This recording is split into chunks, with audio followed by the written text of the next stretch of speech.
biz mana shu orqali ozgina ozroq uzilish bo'lib qoldi. Mana shu orqali biz o'zimizdan rozilik chiqaramiz olamga. O'zimizdagi mana shu roziligimiz asosida bizdan chiqayotgan rozilik evaziga Xudodan 1000 karra cheksiz roziliklar qaytadi. Chunki Xudoyim aytgan, sandan harakat, mendan barakat deb.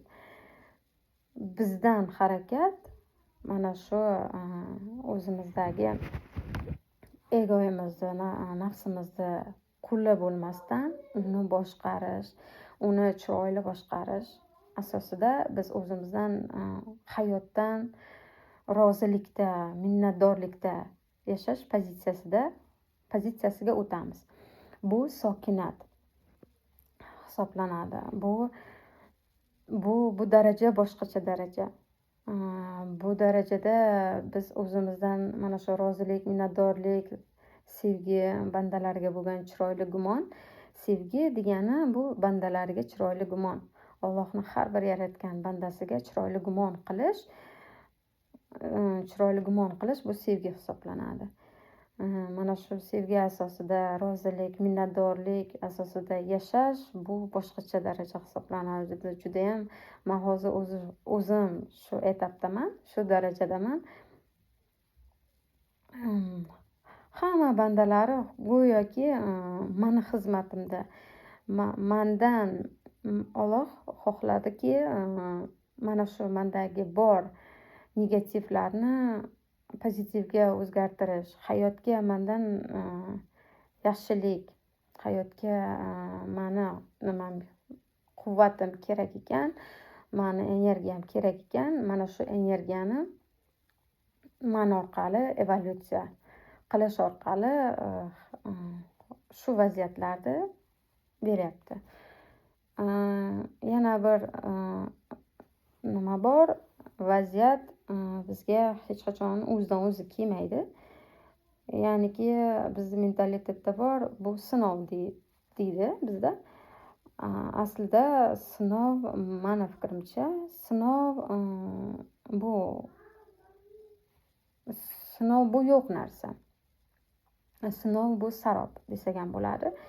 Chunki Xudoyimni bizga sinov berishdan boshqa ishi yo'qmi? Go'yoki sinov emas, vaziyatlarni aslida vaziyatlarni biz o'zimiz yaratamiz. Chunki kecha qanday yashadik? Kechani ko'rish kerak. Kecha agar biz norozilikda, g'azabda, nafratda, alamda yashagan bo'lsak, agar o'shani hosilini hozir bugun yashayotgan bo'lamiz. O'shani hosilini hozir bugun biz olayotgan bo'lamiz. U sinov degan bu sinov emas bu. Sinov menimcha yo'q narsa. Chunki vaziyatlarni biz o'zimiz tortib olamiz. Negativini ham, pozitivini ham. Agar ozroq idrok qilsa odam, agar ozroq o'ziga savol bersa, agar inson ozroq o'ziga savol bersa, nimaga men bilan shunaqa jarayonlar ko'p bo'lyapti? Nima uchun? O'tmish esiga tushaveradi. Agar anglasa, o'tmishdagi vaziyatlarni hal qilmaganlik uchun, o'tmishda to'lib yotgan, ishlanmagan, rivojga chiqarilmagan vaziyatlar to'lib yotibdi. Ular ishlanishi kerak edi, lekin ular ishlanmadi. Ular bosildi. Har bir yil sayin, oy sayin, kun sayin ular kattarib boraveradi. Ularda ishlanish vaqti keladi. Ishlanish vaqti mana shunday hayotda udarlar bilan bo'ladi. Pul yo'qotish yoki xiyonat, ajrim yoki katta yo'qotishlar yoki aytgan ishi o'xshamasligi, kasallik, oxirgi etap, 6-7 etapi bu kasallik hisoblanadi. Boshida mayda vaziyatchalar bo'ladi, oxirgisi kasallik bo'ladi. Shuning uchun o'sha vaziyatlarda hal qilinmagan vaziyatlar, o'tmishdagi vaziyatlar hal qilinishi uchun berilgan edi. hal qilinmagani uchun portlaydi ular.